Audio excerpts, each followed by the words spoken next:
Empower. And of course, I'd also like to thank our new partners who have supported us to keep the campaign going with Para sa Sine, Terre de Somme, through the Girls Alliance Advocacy.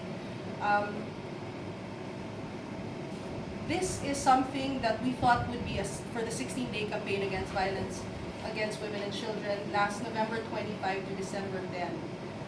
But the campaign has gotten a life of its own. We have gotten many emails, calls, new friends who have reached out to me to share their stories. And it was only for us, we felt that we needed to do more than the 16-day campaign. Thus, us launching it we had it at Power Plant Mall. We've had it at the Philippine Senate through our partners, Senator Grace Poe.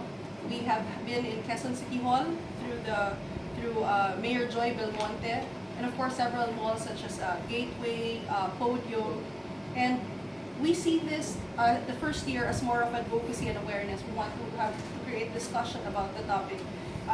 As mentioned earlier, we are currently, the campaign is currently in Cagayan de Oro, and we will be moving it to on July 18 to 31st to Ayala Mall in Cebu and the University of San Carlos from the August 1 to the 18th. We will also be having a forum there.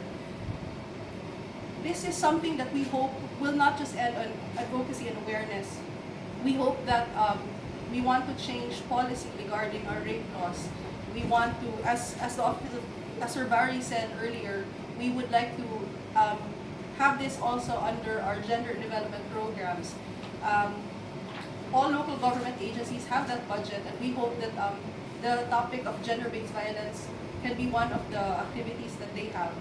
And again, I thank all of you for being here, and at this point I would like to introduce our another partner, Kat Alano of Empower.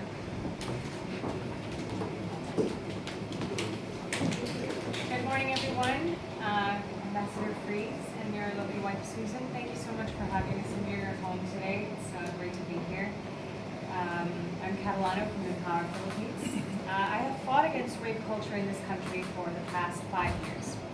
In that time, this partnership with SPARK, the OVP, the Swedish Embassy, and UN Women began, and the movement has propelled forward in leaps and bounds.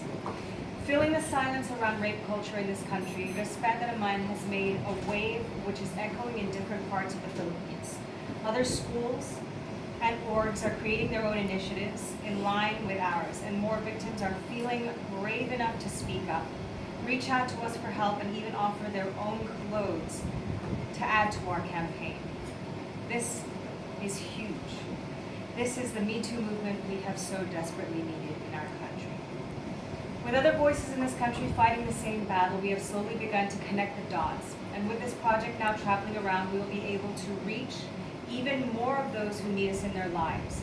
If not to educate those around them to protect them from further persecution, then just to give them hope that they are not alone and that there are those who stand to fight for them. They say that you should aim to be the help in the world that you needed yourself. As a survivor myself, I want to thank all of my partners for persevering in this fight and for working hard towards inclusion for all and a united front against gender-based violence. Thank you for being the help I needed in the world, and for all of those like me who were victimized and afraid for so long. I would like to remind our friends from the press that there are millions of Filipinos suffering from sexual violence here every day, 75% of which are children under the age of 14. According to the UKNCA, there are 75,000 children being exploited online here every day. So I'd like to thank you also for coming to join us here today, and hope that you continue to support the campaign as it makes its rounds to find more of those that need it. With that, I would like to now introduce the newest partner for our campaign, someone who is very passionate about gender-based violence and who we are honored to have join us as a member of the team. Please welcome newly crowned Binibining Pilipinas Supranational, Racham Said. Hi everyone, I'm Racham Said, for those who may not know. Thank you, Ambassador Freeze, for not only welcoming me here, but welcoming me with open arms for this campaign. I've always been an advocate for gender equality and women empowerment, and when I came across SPARK and I met the family I fell instantly in love with everything that they do. This campaign is very dear to me because, of course, being an advocate for gender equality and women empowerment, this is a key part of the movement. This is a key part of the Me Too movement here in the Philippines, and I believe that it is a progressive thing, and it is about time that we start taking part. And I am very much looking forward to especially growing with this campaign. I have a lot to learn. I am young blood in this advocacy, and I'm hoping to not only get to know all of you more, but to find greater ways to create a more substantial and meaningful impact here in the Philippines. And yeah, again, thank you so much everyone for being here, and I hope we all get to know one another a little more.